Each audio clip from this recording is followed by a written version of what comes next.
السلام عليكم ورحمة الله وبركاته. وعليكم السلام ورحمة الله وبركاته.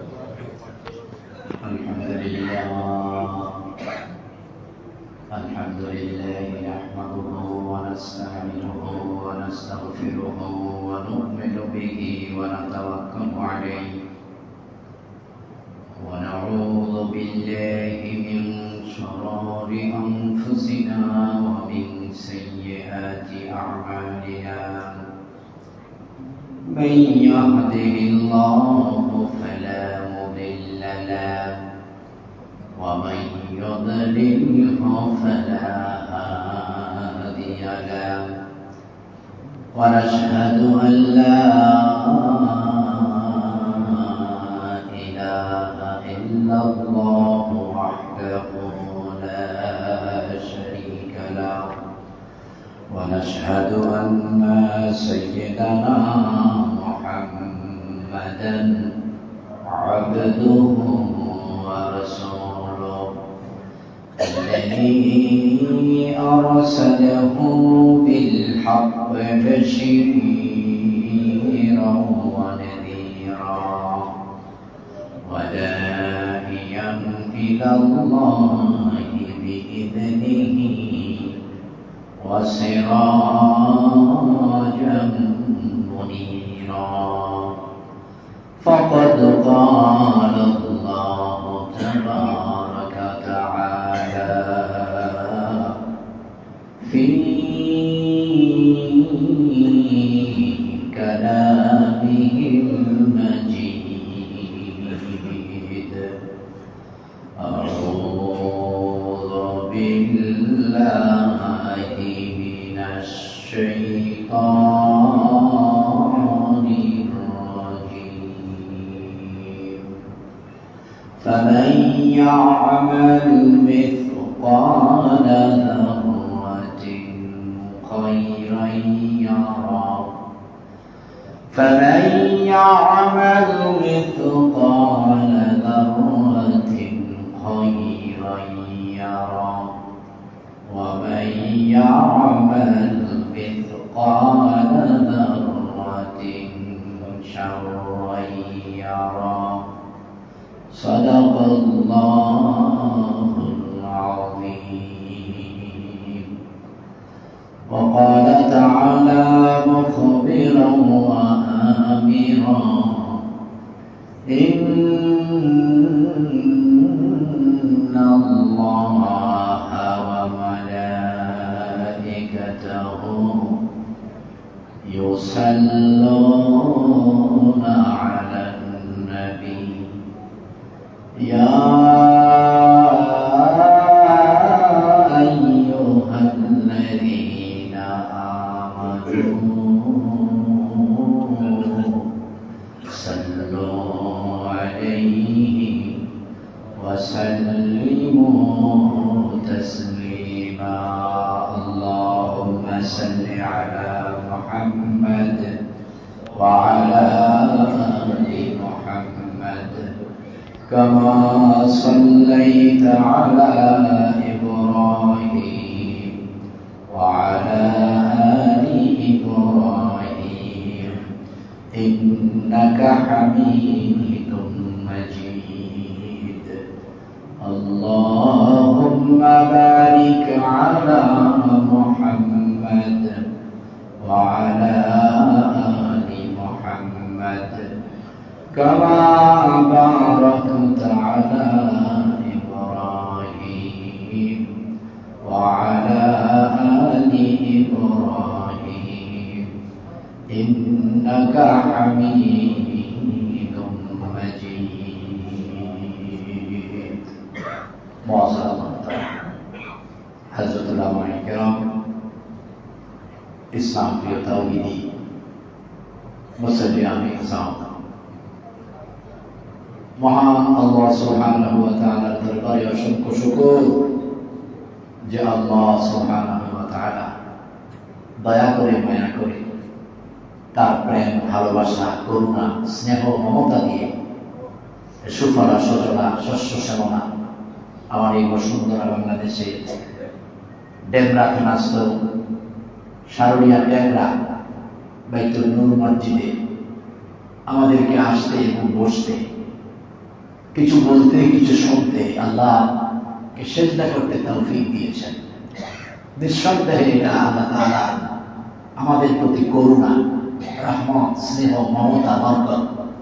সে মহান আল্লাহর কাছে আমরা শুকরিয়া আদায় করছি। সবটুকু ভালোবাসা উজাড় করে আওয়াজ করে বলছি আলহামদুলিল্লাহ। আর একটু আওয়াজ করে রব্বানা লাকাল হামদ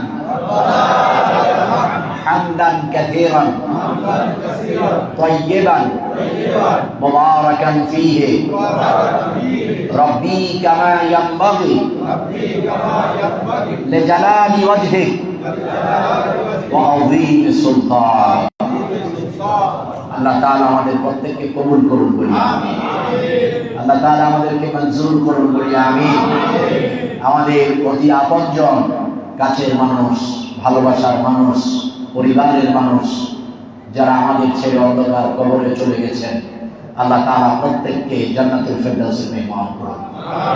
প্রত্যেকের কবরগুলোকে রওজাতুল মিন রিয়াদিল জান্নাতে পরিণত করুন।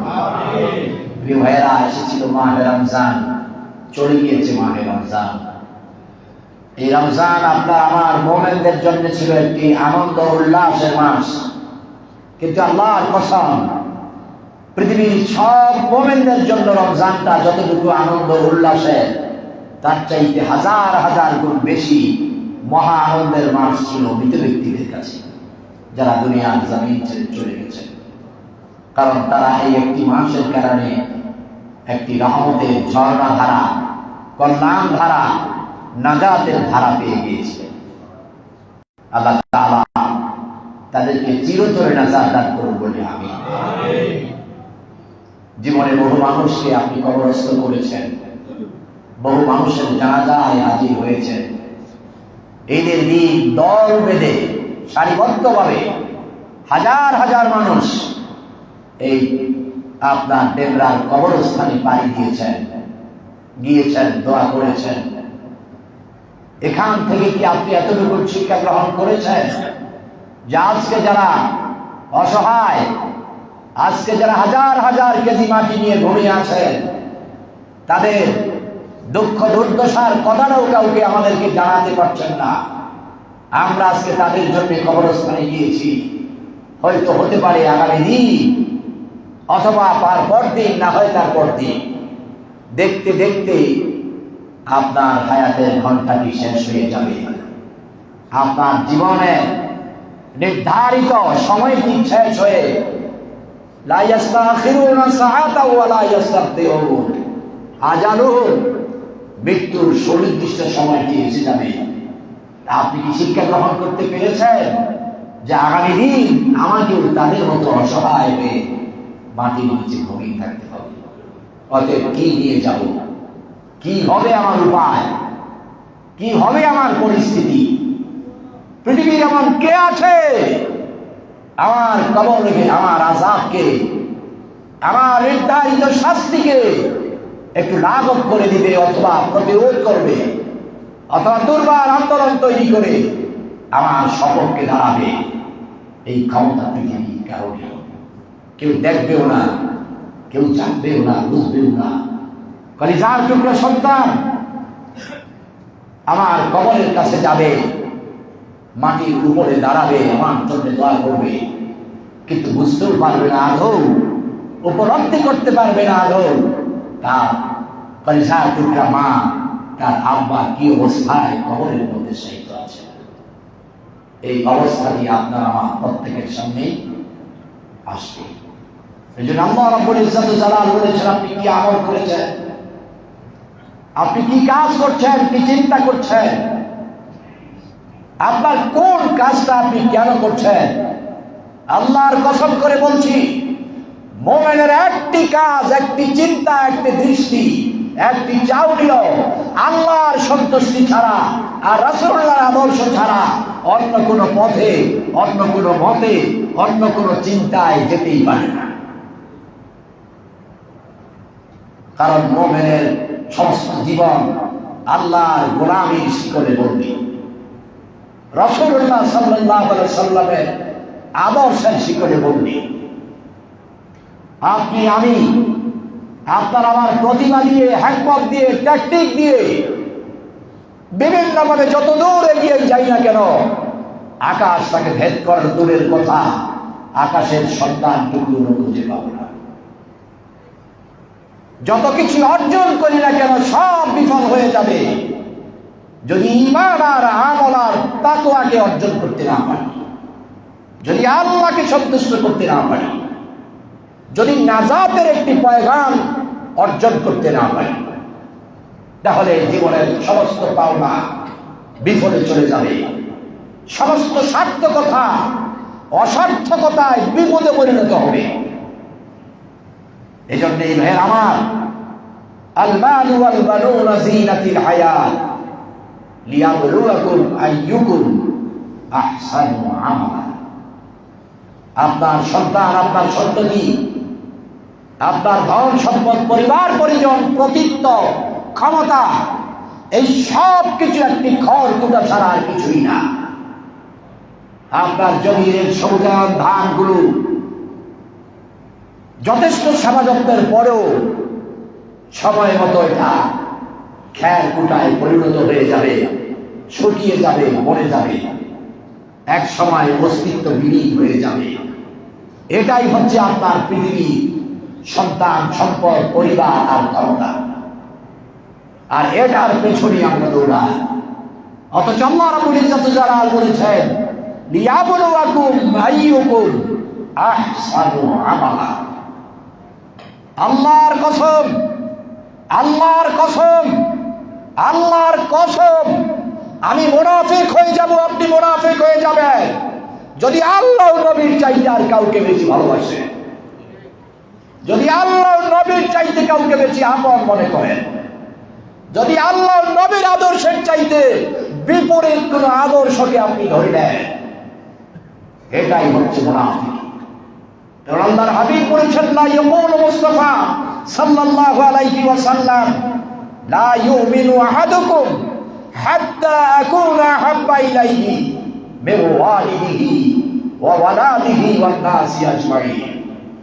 ততক্ষণ পর্যন্ত তুমি ঈমানদার হতে পারবে না, ততক্ষণ পর্যন্ত তুমি মুমিন স্বীকৃতি পাবে না, আল্লাহর কাছে মুমিন হিসেবে বিবেচিত হবে না, যতক্ষণ পর্যন্ত তুমি আমি মুহাম্মদ সাল্লাল্লাহু আলাইহি ওয়াসাল্লামকে তোমার পরিবার পরিজন, ধন সম্পদ, এমনকি নিজের জীবনের চাইতেও বেশি ভালো না বাসবে। এই জন্য আপনার ভালোবাসার সবটুকু উজাড় করে পেতে পারে একমাত্র আল্লাহ এবং রাসূল সাল্লাল্লাহু আলাইহি ওয়াসাল্লাম। এই জন্য আল্লাহ রাব্বুল ইজ্জত ও জালাল নিজেই বলেছেন কুল ইন কুনতুম তুহিব্বুনাল্লাহ ফাত্তাবিউনি ইউহিব্বুকুমুল্লাহ ওয়া ইয়াগফির লাকুম যুনুবাকুম ওয়াল্লাহু গফুরুর রাহিম। রাসূলের বিধান মানিবে যখন আল্লাহ হইবে তোমাদের আপন। রাসূলের বিধান মানিবে যখন আল্লাহ হবে তোমাদের আপন। এ বিশ্ব ভুবনে যা কিছু আছে লৌহ কালাম, এ বিশ্ব ভুবনে যা কিছু আছে লৌহ কালাম, সবই হবে তোমাদের আপন। তুমি সবচেয়ে দামি হয়ে যাবে, সবকিছু তোমার পদতলে এসে যাবে যদি তুমি আল্লাহর রাসূলের আদর্শে আদর্শিত হতে পারো, রাসূল সাল্লাল্লাহু আলাইহি আপন হতে পারো, তখন আল্লাহ তোমার আপন হবে, সব কিছুই তখন তোমার হয়ে যাবে।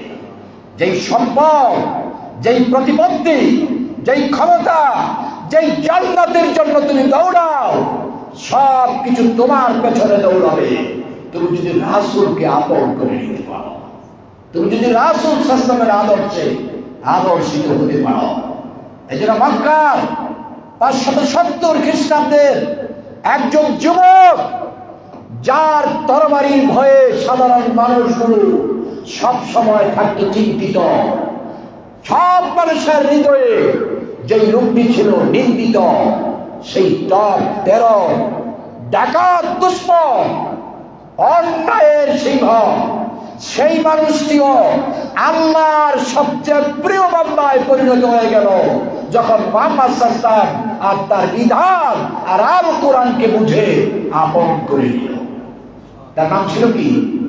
ওমর ইবনে খাত্তাব রাদিয়াল্লাহু তাআলা, যার ব্যাপারে আল্লাহর হাবিব বলেছেন, জাহেলিয়াতের সময় ওমরের চাইতে বড় জাহেল ছিল কিনা জানি না, কিন্তু ইসলাম গ্রহণের পরে আসমানের নিচে জমিনের উপরে ওমরের মর্যাদা এতটুকু যে আনা খাতামান নবিয়্যিন লা নবিয়্যা বাদা লাকানা ওমর, আমি শেষ নবী, আমার পরে আর কেউ নবী আসতো না। আল্লাহর কসম, যদি আমার পরে একজন নবী আসতো সেটা ওমর নবী হয়ে যেত। ওমরকে আল্লাহ এতটা ভালোবাসলেন, রাসূলকে ভালোবাসার কারণে ওমর কয়েকটি জায়গায় রাসূলের চিন্তার বিপরীতে ওমরের চিন্তার পক্ষে কোরআনের আয়াত নাযিল হয়ে গেল। আল্লাহু আকবার। একজন ওমর একটা এলাকায় থাকলে যথেষ্ট, কিন্তু আফসোস আমাদের কত ওমর ওমর হয়ে সিংহের মতো ইমানের পক্ষে কথা বলে আবার বাতিলের কাছে মাথা নত করে শিয়ালের মতো গর্তের মধ্যে ঢুকে যায়। কারণ ইমানের নূর এখনো তৈরি হয় নাই, মুনাফিকির মধ্যেই পড়ে রয়েছে।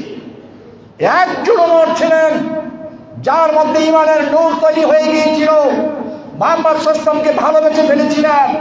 সেদিন ওমর মুহাম্মদ সাল্লাল্লাহু আলাইহি ওয়াসাল্লামের কল্লা কাটার জন্য গিয়ে তরবারি কদম মোবারকে রেখে মুহাম্মদ সাল্লাল্লাহু আলাইহি ওয়াসাল্লামকে বলেছিলেন যে ওমরের তরবারির মোকাবেলায় আলীর মতো বালক কয়েক মিনিট দাঁড়াবার ক্ষমতা নাই। সে আলী চিৎকার করে বলেছিল, আল্লাহর হাবিব, ওমর আসতেছে খোলা তরবারি নিয়ে, অবশ্যই আপনাকে হত্যা করতে চাইবে। আমি আলী ওমরের জন্য যথেষ্ট, আপনি অনুমতি দেন। আলীর জীবন থাকতে ওমর আপনার কাছে আসতে পারবে না। একজন বালক, আমি আলীর জীবন থাকতে ওমর আপনার কাছে আসতে পারবে না। ইয়া রাসূলুল্লাহ, আপনি যদি অনুমতি দেন, আমি আলী ওমরের জন্য যথেষ্ট, হয় শহীদ না হয় ওমরকে হত্যা। আল্লাহর হাবিব বললেন, আলী শান্ত হও, উসবুর সবরান জামিলা, ধৈর্য ধারণ করো, ধৈর্যের প্রতিযোগিতা করো রে আলী। আলী রে, গত রাত্রে আমি আল্লাহর কাছে চোখের পানি ছেড়ে দোয়া করেছি, আল্লাহুম্মা হাদাইনি ওমরাইন, ও আল্লাহ, এই আরবের 2 ওমরের কে তুমি হেদায়েত নসিব করে দাও। ওরে আলী, গত রাত্রে আমি ওদের চোখের পানি ছেড়েছি ওমরের জন্য আর আবু জাহেলের জন্য। আমার মন বলছে আল্লাহ রাব্বুল আলামিন ওমরকে কবুল করে ফেলেছে। কারণ ওমর আসতেছে, আমি তার দৃষ্টিতে তাওহীদের স্পষ্ট ছায়া পরিলক্ষিত হয়ে দেখতে পাচ্ছি। আলী রে, ধৈর্য ধারণ করো, ওমরকে আসতে দাও। কারণ যারা ইমানের পক্ষে কথা বলে, ইমান কায়েম করার জন্য মানুষের ভুলগুলো সংশোধন করে আল্লাহর সিদ্ধান্তে মানুষকে পরিচালনার জন্য কথা বলে, তাদের হেফাজতের জন্য ওয়া মাইয়াতাওয়াক্কাল আলাল্লাহি ফাহুয়া হাসবুহু ওয়াল্লাহুল মুস্তাআনু আলা মা তাসিফুন। তারা আল্লাহর উপর ভরসায় আছে আর আল্লাহই তাদের জন্য যথেষ্ট। এই জন্য মুমিনের ভরসা কার উপরে? কথা বলেন, কার উপরে? সূক্ষ্ম সূক্ষ্ম ষড়যন্ত্র করে মুমিনের বিরুদ্ধে গিয়ে, কোরআনের বিরুদ্ধে গিয়ে আপনার ষড়যন্ত্র চিন্তা প্রতিষ্ঠিত হয়ে যায়, কায়েম হয়ে যায়, বিজয় হয়ে যায়। আপনি যখন আনন্দ পেতে পড়েন আপনার বিজয় হয়ে গেছে, আপনি কি ইতিহাস ভুলে গেছেন? যে জাতি তার ইতিহাসকে ভুলে যায় সে তার অস্তিত্বকে হারিয়ে ফেলে। যে জাতি তার ইতিহাসকে ভুলে যায় সে তার ইমানি জজ্বাকে হারিয়ে ফেলে। আমরা মুসলমান, ইতিহাস ভুলে গেলে চলবে না। স্মরণ করেন সেই দিনের কথা, যেদিন মুহাম্মদ সাল্লাল্লাহু আলাইহি সাল্লামকে বাধ্য করেছিল রাতের অন্ধকারে মক্কা থেকে মদিনায় পালিয়ে যেতে। আর কাফেররা বিজয়ের পতাকা উত্তোলন করে নাচে গানে আনন্দে মেতে পড়েছিল যে আমাদের ষড়যন্ত্রে আমরা সফলতা অর্জন করেছি, আমাদের বিজয় মুহাম্মদ এবং ইসলামের পরাজয়। সেদিন আনন্দের গান গায় নাই? পালিত ছিল কে? পালিয়ে গিয়েছিলেন কে? মুহাম্মদ সাল্লাল্লাহু আবু বকরকে নিয়ে। আর বিজয় মিছিল করেছিলেন কে? সেই ইসলাম বিরোধী, আল্লাহর কোরআন বিরোধী, যারা মানুষের আইনে মানুষের চিন্তায় চলেছিল, যারা তাদের বুজুর্গ করে নিয়েছিল 360 বুজুর্গকে, তারা আনন্দে মেতে পড়েছিল। চলে গেলেন মদিনায়, ওয়েলকাম রিসিপশন জানালো। মক্কাবাসী যাকে চিনল না, মদিনাবাসী তাকে শোনায় সোহাগা। শোনায় সোনার মদিনা, আমার প্রাণের মদিনা, সব ভুলিব কিন্তু তোমায় ভুলতে পারি না। সোনার মদিনা, আমার প্রাণের মদিনা, সব ভুলিব কিন্তু তোমায় ভুলতে পারি না। ভুলিনি, ভুলব না, ভুলতে পারি না। ভুলিনি, ভুলব না, ভুলতে পারি না। সব ভুলিব কিন্তু তোমায় ভুলতে পারি না। ইয়াসরাব নামে ছিল ওইতে একটি দেশ, নবীর পদতলে নবীর পদাগমনে হইল নূরে মদিনার দেশ। নাম ছিল কি? ইয়াসরাব। নাম ছিল কি? ইয়াসরাব। আজকের মসজিদের অনেক মানুষ হয়তো জানে না, হয়তো যে মদিনার নাম ইয়াসরাব, কিন্তু তাম পৃথিবীর অমুসলিম ইসলাম বিরোধী ইসলামের দুশমনেরাও জানে এটা মদিনা মুনাওয়ারা। এমন একজন অমুসলিম আছে নাকি যে মদিনা মুনাওয়ারা আছে জানে না? নাই, জানে না। এই মর্যাদা কিসের কারণে হলো? মক্কার লোক দাঁড়িয়ে দিলেন। যেই মক্কার সম্মান ছিল আদম আলাইহিস সালাম থেকে শুরু করে ইব্রাহিম আলাইহিস সালাম, মুহাম্মদ সাল্লাল্লাহু আলাইহি ওয়াসাল্লাম পর্যন্ত মদিনার কোনো অস্তিত্ব ছিল না। মক্কাবাসী মুহাম্মদ সাল্লাল্লাহু আলাইহি ওয়াসাল্লামকে রাতের অন্ধকারে পালিয়ে যেতে বাধ্য করলেন। মদিনাবাসী সেই কোরআনের নেয়ামতকে বুকে জড়িয়ে নিলেন। ঈদের আনন্দ, পৃথিবীতে কখনো এত বড় ঈদ আসবে না, সমাজবাসী এত বড় আনন্দিত হবে না যতটা আনন্দিত হয়েছিলেন রাসূলকে পেয়ে মদিনাবাসী। তখন তালাল বদরুন আলাইনা মিন সানিয়াতিল বিদাই ওয়াজাবাত শুকরুন আলাইনা লিল্লাহি মাদাহিলাই। তালাল বদরুন আলাইনা, মদিনার বৃদ্ধ আবাল বনিতা নর নারী ওরা একত্রিত হয়ে বাচ্চাগুলো পর্যন্ত দৌড়াতে লাগলো আর পাহাড়ের উপরে উঠে গাইতে শুরু করলো, তালাল বদরুন আলাইনা, চাঁদ উঠেছে, চাঁদ উঠেছে, পূর্ণিমার চাঁদের চাইতেও আলোকিত চাঁদ মদিনার জমিনে। আর সেই চাঁদ হচ্ছে মুহাম্মদ সাল্লাল্লাহু আলাইহি ওয়াসাল্লাম। ওয়াজাবাত শুকরুন আলাইনা, আমাদের উপরে ওয়াজিব হয়ে গেছে আমরা আল্লাহর কৃতজ্ঞতা প্রকাশ করা। কারণ মক্কাবাসী চিনে নাই আল্লাহ নিয়ামত আমার মদিনায় দিয়েছে। এজন্যে মদিনার সম্মান ইজ্জত কি হয়ে গেছে? একটু বাড়ছে না অনেক? আপনি মক্কায় গিয়ে পাগল হয়ে যান, মদিনায় যাবেন কখন? আবার সেই হাজির মুআল্লিমদের সাথে ঝগড়া করেন যে আর 5 দিন থাকবো, 8 দিন থাকবো, 40 রাকাত নামাজ পড়বো। এরপরে আসার পরে কাঁদে, এর আমার আল্লাহর কসম, আমি যখন সর্বপ্রথম হারাম শরীফে ঢুকলাম, আর মানে 2000 অথবা 2001, তখন বাইতুল্লাহ শরীফে ওখানে তখন আমি হাজিদের মুশরিক ছিলাম। পৃথিবীর 100 দেশে 1000 উলামায়ে কেরাম ছিলেন আমাদের ওই কাফেলায়। ওই কাফেলায় মুশরিক ছিলাম আমি।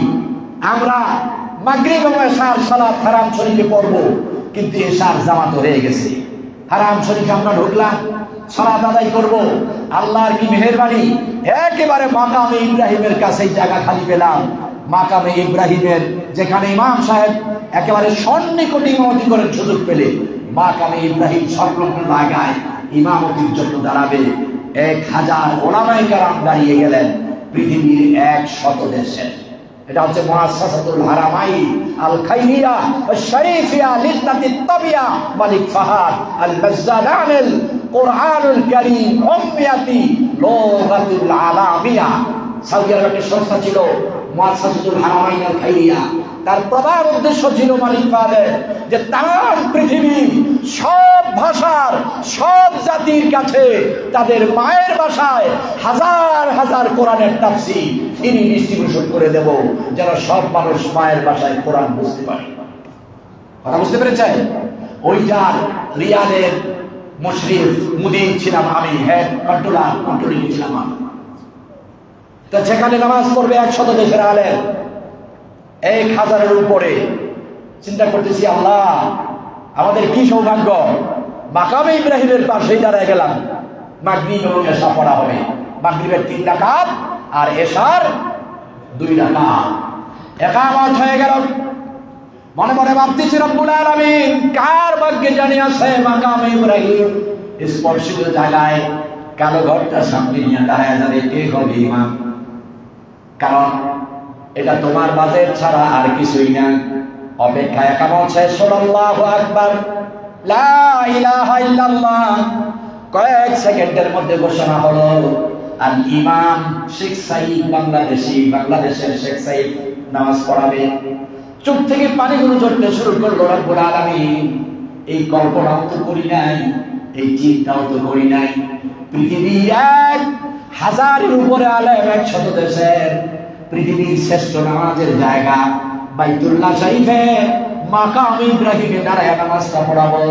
ও আল্লাহ, মাথাটা নত করে তোমার শুকরিয়া আদায় করছি যে তোমার স্পেশাল রহমত ছাড়া আর কিছু না। নামাজের মধ্যে যায় নামাজ পড়াতে শুরু করলাম। প্রথম রাকাতে ফাতিহার পরে নিজের মন থেকে ওই সূরাটা এসে গেল, ওয়াত্তিনি ওয়াজ-যাইতুন ওয়া তুরি সিনিন ওয়া হাযাল বালাদিল আমিন। তখন চোখ থেকে পানিগুলো ঝরতেছে, আর সামনে আগাইতে পারতেছে না, কান্না আসতেছে, আর বলতেছে রব্বুল আলামিন সোনার বাংলাদেশে নয়, ভারত, পাকিস্তান, বাংলাদেশ সহ বহু জায়গায় ইমামতি করার সুযোগ তুমি দিয়েছ, কিন্তু ওখান থেকে যত নামাজ পড়েছি সূরাটা তেলাওয়াত করেছি, হাযাল বালাদিল আমিন, এই মক্কা নগরীর কসম, কিন্তু আমরা ছিলাম হাজার হাজার কিলোমিটার দূরে। ও রব্বুল আলামিন আজকে যে সূরাটা বললাম একেবারে মক্কায় দাঁড়িয়ে, হারাম ঘরটা 8-10 সাল সামনে মাকামে ইব্রাহিমে। রব্বুল আলামিন ও আল্লাহ, তোমার ঘরের কসম কেটেছ তুমি, মানুষের প্রশংসা করতে গিয়ে, মানুষের পরিচয় দিতে গিয়ে মেহেরবানি করে আমাদেরকে লাকাদ খালাকনাল ইনসানা ফি আহসানি তাকওয়িম প্রথম আয়াতের মধ্যে শামিল করে নিও।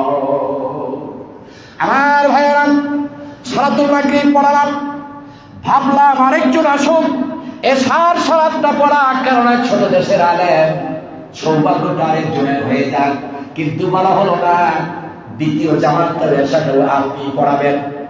এশার সালাত পড়া দেখি সূরা ফাতিহার পরে ওয়াদ-দুহা পড়লাম, এরপরে সূরা ইখলাস পড়লাম, দ্বিতীয় রাকাতের মধ্যে আবার জুলজালাত পড়ে সূরা ইখলাস পড়লাম, 2টা করে সূরা পড়লাম। আমি ভাবলাম নামাজের পরে আমারে ধরবে, জিজ্ঞেস করবে, কেউ কিছু জিজ্ঞেস করছে না। আমি নিজেই প্রশ্ন করলাম, লিমাযা লা ইয়াসআলিনি বেরায় করা সূরাতাইনি ওয়া কুল্লু রাকাতা সূরাতি যায়েদাত সূরাতুল ইখলাস। তোমরা কেউ কেন প্রশ্ন করো না, আমি অন্যরকম করে নামাজটা পড়লাম প্রতি রাকাতে। সূরা পড়ার পরও আমরা সূরা ইখলাসটা অতিরিক্ত পড়লাম, কেউ জিজ্ঞেস করলে না। নাইজেরিয়ার একজন যুবক, কালো একদম নিগ্রুপ, 18 থেকে 20 বছর হতে পারে, দাঁড়ায় চোখের পানিগুলো ছেড়ে কাঁদতেছে আর বলতেছে যে শেখ সাইদ, আমার মনে পড়ে গেল ওই দিনের কথা যেদিন মুহাম্মদ সাল্লাল্লাহু আলাইহি ওয়াসাল্লাম জিহাদে পাঠিয়েছিলেন নবীজির সাহাবীকে, আর তার সব নামাজের মধ্যে কোন নামাজ ফাতিহা একটা সূরা পড়ার পরে অতিরিক্ত ইখলাস না পড়ে নামাজের যাকাত পড়ে না। আমার ভাইয়েরা, এজন্য এলেম এমন একটা জিনিস, ওয়াউতীতুম মিনাল ইলমি ইল্লা কলিল।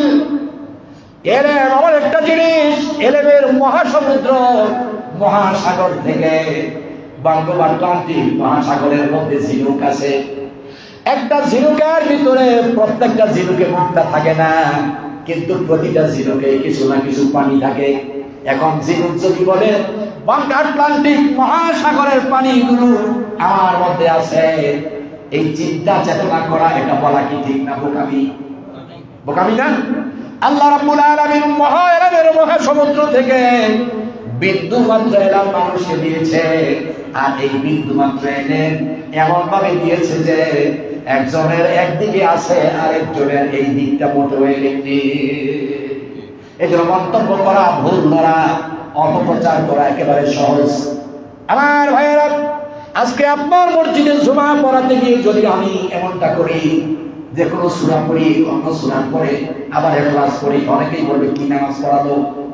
আল্লাহর নবীর একজন সাহাবী এমন করে পড়ালেন, নবীজির কাছে সাহাবীরা এসে বিচার দিলেন, রাসূলুল্লাহ, ও আল্লাহর হাবিব, আপনার এই সাহাবী অন্যরকম করে নামাজ পড়ালেন, সব রাকাতে যেমন ফাতিহার পরে জিল পড়লেন, এরপরে ইখলাস, এমনি করে সব নামাজে পড়েছেন। আমরা অমান্য করি নাই, কারণ আপনি তাকে আমির বানিয়েছেন, আপনি ইমাম নিযুক্তি দিয়েছেন। আল্লাহর নবী তাকে ডাকালেন, জিজ্ঞেস করলেন অভিযোগ কি সত্য? বললেন না, ইয়া রাসূলুল্লাহ, এরা সত্য কথা বলেছে, আমি এমনটাই করেছি। আল্লাহর হাবিব বললেন, ও সাহাবী, আমি মুহাম্মদকে কখনো এমন করতে দেখেছো? বলেন না ইয়া রাসূলুল্লাহ, আপনার পেছনে যত নামাজ পড়েছি আপনাকে এমনটা করতে আমি কখনো দেখিনি। আল্লাহর হাবিব বললেন, তাহলে কেন তুমি এমনটা করলে? কোন কারণে, কেন এমনটা করলে? সাহাবী চোখের পানিগুলো ছেড়ে কাঁদলেন, আরো সার দিকে বারবার তাকায়। নবী বলে, তুমি কি জবাব দাও?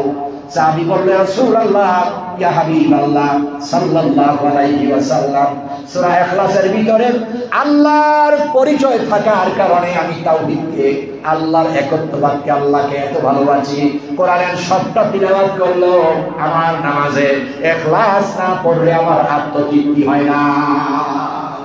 অতএব আল্লাহ রাব্বুল আলামিনকে ভালোবেসে, তাওহীদকে ভালোবেসে আমি এমনটা করেছি। আল্লাহর হাবিব দাঁড়ায়া সাহাবীর চোখের পানিগুলো মুছে দিলেন, বুকে জড়াইয়া দিয়া বললেন, ও সাহাবী শোনো, আল্লাহর কসম, আল্লাহর কসম, আমি আল্লাহর কসম করে বললাম, তুমি আল্লাহকে যতটা ভালোবেসে প্রতি রাকাতে অতিরিক্ত ইখলাস করো, আল্লাহর কসম, আল্লাহ রাব্বুল আলামিন তোমাকে এর চেয়ে অনেক অনেক বেশি ভালোবাসে। আমার ভাইয়েরা, আমি মনে করেছিলাম আজকের নামাজের মতো শান্তি আর জীবনে কখনো পাবো না, কারণ হারাম শরীফে পৃথিবীর 100 দেশের হাজার আলেমদের ইমামতি করতে পারলাম, এটা একটা আত্মতৃপ্তি। এত শান্তি, এত প্রশান্তি আর কোনো নামাজে মনে হয় আসবে না। যখন মদিনা মুনাওয়ারায় চলে গেলাম, মদিনা মুনাওয়ারায় নামাজের পরে আমরা মদিনা মুনাওয়ারায় সালাত আদায় করলাম ইমাম সাহেবের পেছনে, এরপরে একাকী চলে গেলাম রওজা দারের কিনারায়, যেখানে বসে বসে বুখারীর হাদিসগুলো আল্লাহ রাব্বুল আলামিন পড়ার সুযোগ দিয়েছেন, কোরআনুল কারীমের তাফসীর পড়ার সুযোগ দিয়েছেন। ওখানে যখন প্রথম ঢুকলাম, 2 রাকাত নামাজে দাঁড়ায় গেলাম, আনুমানিক তখন 7টা বা 7:30 বাজে সকাল, আনুমানিক 7টা 7:30টায় 2 রাকাত নামাজে দাঁড়ালাম। আল্লাহ সাক্ষী, আমার মনেও করলো আমি সুর পারলাম না। পেছন থেকে এক ভাই এসে ধাক্কা আর বলতেছে, ইয়া আখিল কারীম, ইয়া আখিল কারীম, আদানা সালাতুল যোহর এর পাঁচ সুজুদ। ধাক্কা দিতেছে আর বলতেছে, ওঠো ওঠো, তোমাকে সেই 7টা থেকে দেখলাম, এখনো দেখছি এই সিজদার ভিতরে আছো, কিন্তু যোহরের সালাতের আযান হয়ে গেছে। আমি আশ্চর্য হয়ে গেলাম, এতটা সময় কখন চলে গেল। মক্কায় তো নামাজ পড়ে চিন্তা করলাম এত আত্মতৃপ্তি নাই, কিন্তু উপলব্ধি হয়ে গেল আল্লাহর কসম, হারাম শরীফ, হারামাইনি শরীফের পবিত্র কাবায় একেবারে মাকামে ইব্রাহিমে দাঁড়াইয়া হাজারের উপরে আলেম নিয়ে 100 আলেম, দেশের আলেমের ইমামতিতে যতটা আত্মতৃপ্তি পেয়েছি, শান্তি পেয়েছি, এর চাইতে হাজার হাজার আত্মতৃপ্তি আর শান্তি পাওয়া গেছে ওই মসজিদে নববীর একাকী সিজদার ভিতরে। কারণ সেখানে সে আছেন মুহাম্মদুর রাসূলুল্লাহ সাল্লাল্লাহু আলাইহি ওয়াসাল্লাম। মদিনাবাসী চিনলেন, মদিনার সম্মান ইজ্জত বেড়ে গেল, তারা আনন্দে মেতে পড়লেন। মক্কার বিজয় হলো, মুহাম্মদ পালিয়ে গেল মদিনায়। এরপরে আবার যখন ঘর উমরা করতে রওনা করলেন, তখন হুদায়বিয়া নামক জায়গায় প্রতিহত করে দিয়ে সন্ধি করে মুহাম্মদকে তাড়াইয়া দিলেন মদিনায়। আবার তারা বিজয়ের মিছিল করলেন যে আমাদের বিজয় মুহাম্মদ এবং তার পরাজয়, ইসলামের পরাজয়, সত্যবাদী কোরআনের পরাজয়, আমাদের বিজয়। তৃতীয়বার মদিনা আক্রমণ করলেন, মদিনাকে ধ্বংস করে দেওয়ার জন্য ওখানে পরাজয় করলেন, কিন্তু শেষ পর্যন্ত আল্লাহ রাব্বুল আলামিন তাদের অস্তিত্বকে বিলীন করে দিলেন, তাদেরকে জাহান্নামী করে দিলেন, তাদের সম্ভ্রান্ত বাড়িগুলোকে হাজিদের পায়খানায় পরিণত করে দিলেন। মুহাম্মদ সাল্লাল্লাহু আবু বকর, ওমর আর কোরআনের পক্ষে যারা ছিলেন তাদের ইজ্জত সম্মানকে আরো শের চাইতে দামি করে দিলেন। পৃথিবীর জমিনে যতদিন পর্যন্ত পৃথিবীর পূর্বাকাশে ইদা আখিরিল ইয়াউম ইতলার শামসি গারকাল কুমসার, যেদিন পর্যন্ত পৃথিবীর পূর্বাকাশে সূর্য উদিত হবে, ততদিন পর্যন্ত এই পৃথিবীতে অসংখ্য অগণিত মানুষ ওই কোরআনের ধারক বাহক, ওই কোরআনের ইসলামের দলের মুহাম্মদ সাল্লাল্লাহু আলাইহি ওয়াসাল্লাম আর সাহাবীদের প্রশংসায় পঞ্চবিমুখ হয়ে থাকবে। এই জন্য আমার ভাইয়েরা, আজকের পৃথিবীতে, আজকের 21 শতাব্দীতে, এই মডার্ন আধুনিক পৃথিবীতে, বিজ্ঞানের যুগেও আজকের এই শুক্রবারে মুহাম্মদ সাল্লাল্লাহু যত লোক বিরোধিতা করে, যত লোকে গালি দেয়, আমি সাইফুল ইসলামকে এর 1000 ভাগের 1 ভাগ মানুষের চিনেও না। কারণ মুহাম্মদ সাল্লাল্লাহু যেহেতু কোরআনের কথা বলেছেন, ইসলামের ধারক বাহক ছিলেন, কিয়ামত পর্যন্ত মুহাম্মদ সাল্লাল্লাহু ভালোবাসার অসংখ্য মানুষ থাকবে নিজের জীবনের চাইতে বেশি। আবার কিয়ামত পর্যন্ত মুহাম্মদ সাল্লাল্লাহু বিরুদ্ধেও মানুষ থাকবে কি থাকবে না? হক আর বাতিলের দ্বন্দ্ব এটা চলেছিল, চলবে, কিয়ামত পর্যন্ত থাকবে। এজন্য আল্লাহ রাব্বুল আলামিন বলেছেন, ও নবী, যারা কোনো বাতিলের পক্ষে, আবু জাহেল যদি মুহাম্মদ সাল্লাল্লাহু হত্যা করতে যাবে, মক্কার ঘরটা ধরে বাবে ইসলাম মক্কার দরজাটার মধ্যে বুকটা লাগায়া কেঁদে কেঁদে দোয়া করেছিল, ইয়া রাব্বি হাযাল বাইত আতানা কুওয়াতান হাযাল হারবি কুতিলা মুহাম্মদ ইবনে আব্দুল্লাহ আব্দুল মুত্তালিব আল কুরাইশি। আবু জাহেল মক্কার ঘরের দরজায় মুখ লাগাইয়া আসামের আকাশের দিকে তাকায় বলে, রব্বুল আলামিন, এই ঘরের মালিক, এই কাবার মালিক ও আমার রব, আগামী দিন আমাকে শক্তি দেন, আমি যেন আমার তরবারি দিয়া বাতিল মুহাম্মদ আব্দুল্লাহর ছেলে আব্দুল মুত্তালিবের নাতি কুরাইশ বংশের মুহাম্মদের গলাটা কেটে দিতে পারি। দোয়া করেছিল কে? আবু জাহেল। আল্লাহকে বিশ্বাস করতো কি করতো না? মানে আল্লাহর কাছে দোয়া করতো না, হারাম শরীফের দরজা বুকে লাগাতো না। প্রথম দোয়াটাই করেছে, আল্লাহ আমাকে শক্তি দাও, আমি যেন আব্দুল্লাহর পুত্র মুহাম্মদকে হত্যা করতে পারি। কার কাছে চাইতেছে দোয়া? আল্লাহ রাব্বুল আলামিন ফেরেশতাদের নিয়ে তাকায় আছেন, মুস্কি হাসতেছেন। আসমানের ফেরেশতারা মস্করা করে, ও আবু জাহেল, কারে মারবা, কার কাছে দোয়া চাও? কারে মারবা, কার কাছে দোয়া চাও? আবু জাহেল পরে বললেন, ইয়া রাব্বি আতানা তাফতাহাল হক ওয়া তাকতুলাল বাতিল। ও রব্বুল আলামিন, এই মদিনা আক্রমণ যখন করব, আগামী দিনের সেই দ্বন্দ্বে আপনি মেহেরবানি করে সত্যের সত্যের বিজয় দিয়ে আর বাতিলকে আপনি হত্যা করে দিয়ে। কারণ আবু জাহেলের চিন্তা ছিল আনাল হক মুহাম্মদ বাতিল, এই জন্য বলেছে আল্লাহ সত্যের বিজয় দেন আর বাতিলকে মুহাম্মদ বাতিল তারা যেন মানতে পারি। আল্লাহ রাব্বুল আলামিন আবু জাহেলের দ্বিতীয় দোয়াটা পছন্দ করলেন, কবুল করে নিলেন। আর আসমানের ফেরেশতাদের বললেন, ফেরেশতারা তোমরা সাক্ষী থাকো, আবু জাহেলের দ্বিতীয় দোয়াটা কবুল করলাম। দ্বিতীয় দোয়াটা কি কবুল করলাম? কারণ দ্বিতীয় দোয়াটা কোরআনের ইসলামের পক্ষে ছিল না বিপক্ষে? মুহাম্মদ সাল্লাল্লাহু পক্ষে, আল কোরআনের পক্ষে। প্রিয় ভাইরা আমার, যুদ্ধ যখন শুরু হয়ে গেল, আবু জাহেল মরে গেল। আজকে আপনি পিছপা হবার কারণ নাই। সংখ্যাগরিষ্ঠ দেখে, নেতা দেখে, পয়সাওয়ালা দেখে, পাওয়ারফুল লোক দেখে ইমানদার কোরআনের পক্ষে যারা পালিয়ে যাওয়ার কোনো কারণ নাই। কারণ মক্কার সেই বীর সর্দার সম্ভ্রান্ত আবু জাহেলকে যারা মেরেছিল তারা আর কেউ নয়, একবারে গরিব মিসকিন পিতাহারা ইয়াতীম দুইটি বালক। মাজার মুআব্বাস সম্ভ্রান্ত নেতা, শক্তিশালী পাওয়ারফুল দলীয় সর্দার সেনাপ্রধান আবু জাহেলকে যদি এদিন দুইটা বালক, যুদ্ধের ট্রেনিং নাই, অস্ত্র শস্ত্র তেমন কিছু নাই, মাত্র দুইটা তরবারি পাইছে। এক ভাই আরেক ভাইকে বলে, আবু জাহেলকে আমরা তো চিনি না, কেমনে চিনব? আব্দুর রহমান ইবনে আউফ প্রসিদ্ধ যোদ্ধাবীর সৈনিক, সম্ভ্রান্ত সাহাবী অপেক্ষায় আছে, আবু জাহেলকে আজকে প্রতিশোধ নেব। ওরা ডেকে বলে, ইয়া আম্মাতি মান আনতা, ও চাচা আপনি কে? বলতেছে আমি আব্দুর রহমান ইবনে আউফ। লিমাযা, কেন? বলতেছে আল্লাহি আররাফ আবু জাহেল, আপনি কি আবু জাহেলকে চিনেন? বলতেছে আররাফ, আবু জাহেলের জন্যই তো আমি এখানে দাঁড়াইছি। অজ্ঞ ফোনা তাক্তারা আবু জাহেল, আমি দাঁড়িয়েছি আবু জাহেলকে হত্যা করার জন্য। মাস বেশ বলে, চাচা আমাদেরকে একটা উপকার করবেন। বলে কি? আমরা তারে চিনি না। যা আবু জাহেল, ইশারা, আবু জাহেল যখন আসবে আপনার আঙ্গুলটাতে ইশারা দিবেন, এই যে আবু জাহেল, এতটুকু আমাদের জন্য যথেষ্ট। আব্দুর রহমান ইবনে আউফ বলেন, কারণ কি? বলে কারণ হলো আম্মা বলেছেন আজকের এই জিহাদে হয় আবু জাহেলকে হত্যা করব, নয়তো আমরা শাহাদাত বরণ করব। হয় আমাদের শহীদের লাশ যাবে মায়ের কাছে, নয়তো আবু জাহেলকে হত্যা করে যাব।